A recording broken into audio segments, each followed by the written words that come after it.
makaka-recover ako, makaka-recover. Kung hindi, pagdasal na lang. Side effect naman po nun, syempre, namipis buhok ko. Di lang naman po ako nakakain for 4 days. Constipated lang naman ako for 1 week. Puputulin na daw kasi hindi na daw maaagapan pag hindi puputulin. Kaya yun, umiyak ako. Mga kapuso, National Cancer Consciousness Week ngayon. Alamin natin gaano katindi ang krisis na dinaranas ng mga pasyente at kanilang pamilya. Gaano kamahal kalabanin ang sakit na ito at ano ang mga bagong paraan para sugpuin ang kanser. Magandang gabi, ako po si Malu Mangahas at ito ang Investigative Documentaries.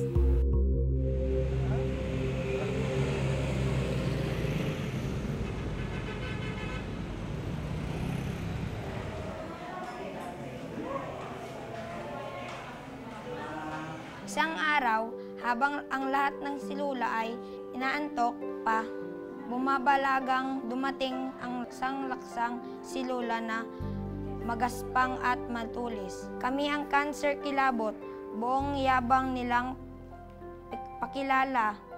Sa edad na 14, pinag-aaralan na ni Clifford kung paano madudugtungan ang kanyang buhay. Ang mga silula ng barangay at sabay nilang sumigaw ng Kapitan Kimo, sabi nila. 2012 nang matuklasang may iwing sarcoma o kanser sa buto si Clifford. Nagkuha po ako ng tubig yung sa poso. Tapos binubuhat ko yung balde ng tubig. Tapos yun parang may tumunog sa buto ko dito sa kanang kamay. Yun, doon na nagsimula yung sakit. Tapos pinahilot namin sa albularyo. Tapos yun, pinadoktor namin. Sabi ng doktor, meron nga yung ganun, tumor. Stage 4 na ang kanser ni Clifford. Ayon sa Cancer Warrior Foundation, mahigit sa 3,000 bata sa Pilipinas na may edad 15 pababa ang may kanser. So yung bukol na yon, siya yung naging cause ng kanyang sakit. Then eventually na-amputate or pinutol ng kanyang kamay dahil yung tumor kinakain na yung kanyang buto na nagkukos para nabulok. 18 cycles po yung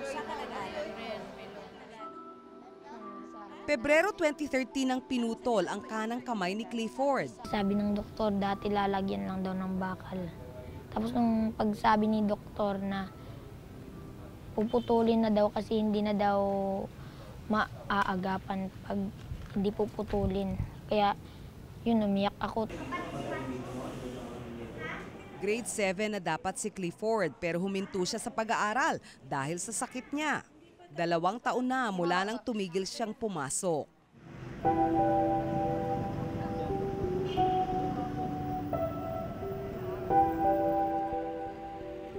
Sa South Cotabato nakatira ang pamilya ni Clifford. Hiwalay na ang kanyang mga magulang. Sundalo ang tatay niya, kaya dito siya dinala sa AFP Medical Center sa Quezon City. Magdadalawang taon nang pabalik-balik sa ospital si Clifford. Isa na lang. Hindi ko alam. Parang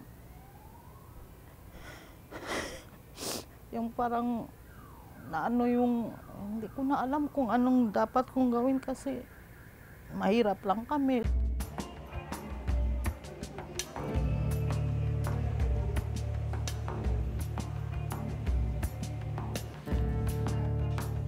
May espesyal na lugar para sa mga batang pasyente sa ospital.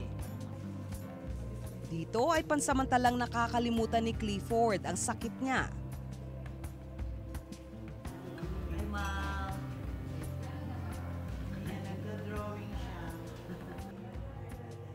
Para mawala naman yung mga iniisip kung ano-anong mabigat na problema para mawala. Doon mo na ilalaan. Napalapit na sa mga empleyado ng ospital si Clifford. Ay, napaka-strong niyang person kasi Nung nung naoperahan, mismong mga bata ang nag-a-advise sa kanya, kaya mo yan, kuya, kaya mo yan.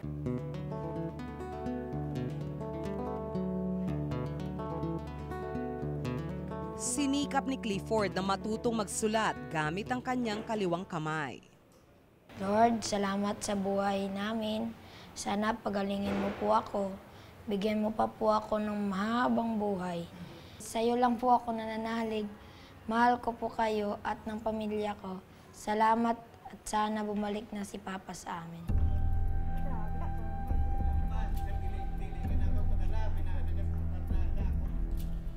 May paupahang pansamantalang tuluyan na nakalaan para sa mga pasyente na galing sa malalayong lugar. Welcome to Transient.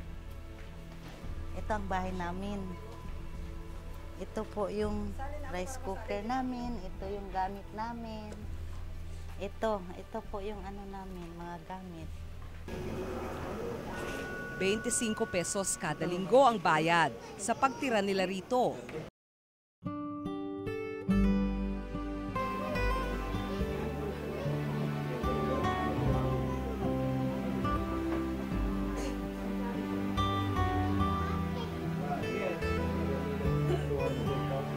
Hindi nagsasawa si Corazon sa pag-aalaga ng anak. Magpulbos pa tong baby ko. Alagang-alaga talaga, lalo na ngayon. Iisa na lang yung kamay niya. Parang ako na yung kabilang kamay niya, di ba? Ngayon ang ika-16 na chemotherapy session ni Clifford. Akyat na naman, admit na naman kami. Ganun, sir. Kailangan munang suriin ang kanyang dugo.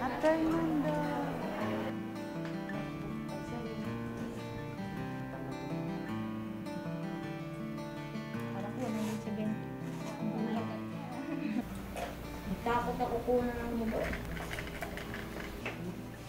18 chemotherapy session ang kailangang daanan ni Clifford.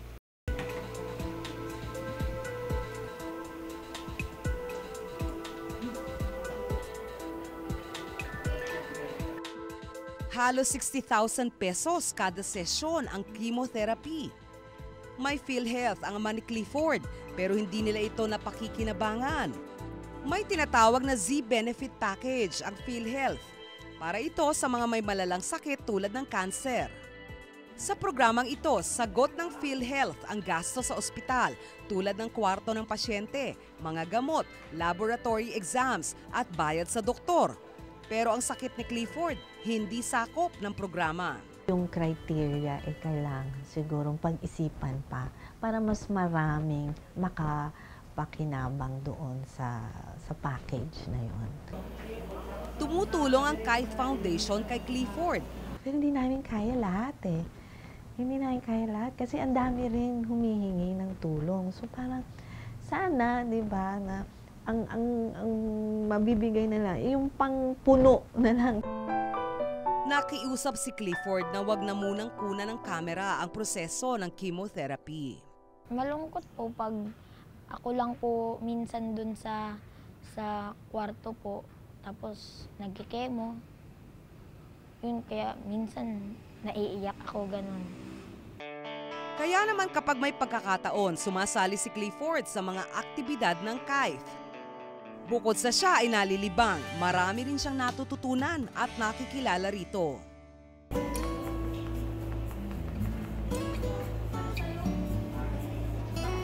Ang pagkalagas ng buhok ni Clifford, epekto ng chemotherapy. Okay lang, pogi naman eh. Lagi lang matapang, tapos wag lang isipin yung sakit. Mag-enjoy lang, wag niyo lang pansinin yung mga karamdaman niyo po para gumaling na po tayo.